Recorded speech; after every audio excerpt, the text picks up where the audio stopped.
Good morning, everyone. Today, I would like to make an informative speech on the occurring problems of the education system, mainly in Malaysia.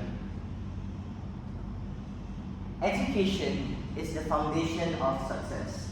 However, students within Malaysia struggle from many problems, from outdated classroom facilities, inconsistencies in teaching, and over-reliance on exam-based assessments creates multiple pressure within the students to perform well despite weakening and ruining conditions. This is why we need to have structural reformation within our education system to prosper as a nation.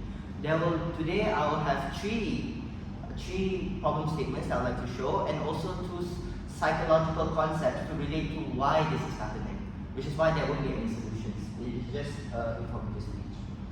So what are these issues that we are currently facing? Firstly, as you can see here, is outdated classroom facilities. As we have the illusion with public institutions, they tend to have very poor facilities. Like you can see the tables are starting to rot. You can see overcrowding in classrooms. As you can see, government schools have multiple admissions of people. As of course, it's nearly free.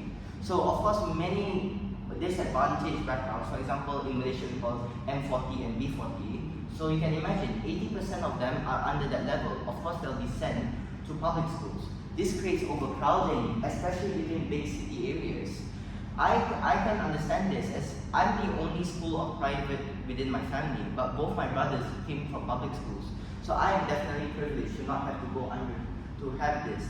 This will make students not experience efficient learning, as they won't be truly focused on the subject when they have these surrounding issues around them, like a lack of an AC or just comfort in general. Secondly, I'd like to talk about is an overemphasis on academic competition. For instance, as we may know, like me with IGCSE, there's something called a grade threshold, where if many students were to score well, the threshold were to rise. This makes students more likely to. I do not want to share notes with you, as if you score better, my likelihood to get an A decreases. So I want to study by myself. Everything is by myself. So like you see here, it prefers competition rather than collaboration. And it creates unnecessary and unhealthy rivals between each other. So teamwork skills are completely out the window. They are lost. Lastly, I'd like to talk about is exam-based assessment. Now imagine this. Every student here has a number on their head, determining product quality. That is actually what we have succumbed to. Every student will be determined from how well they do on a piece of paper and a pen. What if someone can't write well?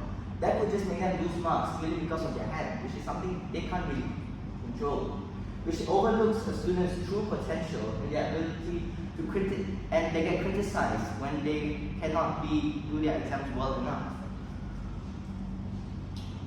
So what are the psychological concepts I would like to address? First concept I'd like to address is social perception. Social perception is when we form impressions or judge others from first facts or first impressions. For instance, in school's purposes, we could say how, let's say I were to score in my first exam, score a mediocre 55%. The lecturers would look at this, will thinking, oh, this student's not performing that well. I don't think I have the capabilities to maybe rise that student to something I want to. So how about I just focus on the students I know they can do well. So this creates bias towards apparently smarter students, where students who were struggling at the start get left behind and forgotten. This connects to exam-based assessments, how I was saying where we are judged by a number.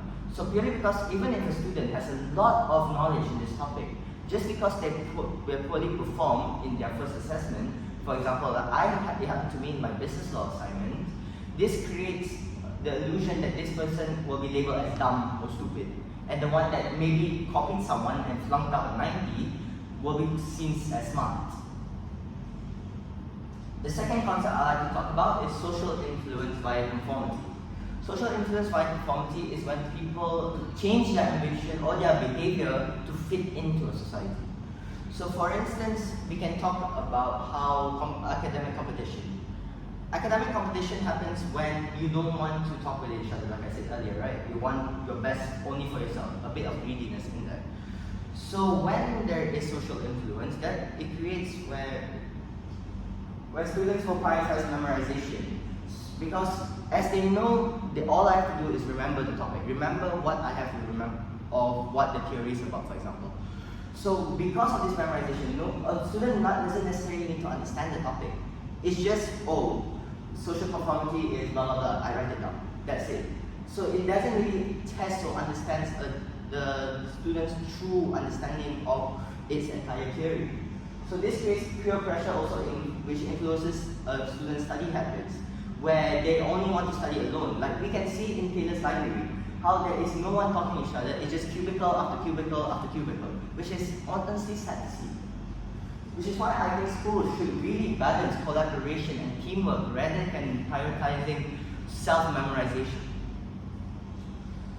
So to conclude, the current state of education is rather dire, where in Malaysia there is poor education facilities, where competition is regarded much higher than collaboration, and where exam-based assessments are judged by your number rather than your true academic quality. Which is why I believe as a student, we should be able to redirect the school into a better system than it is now, to create a better education for our nation. Thank you.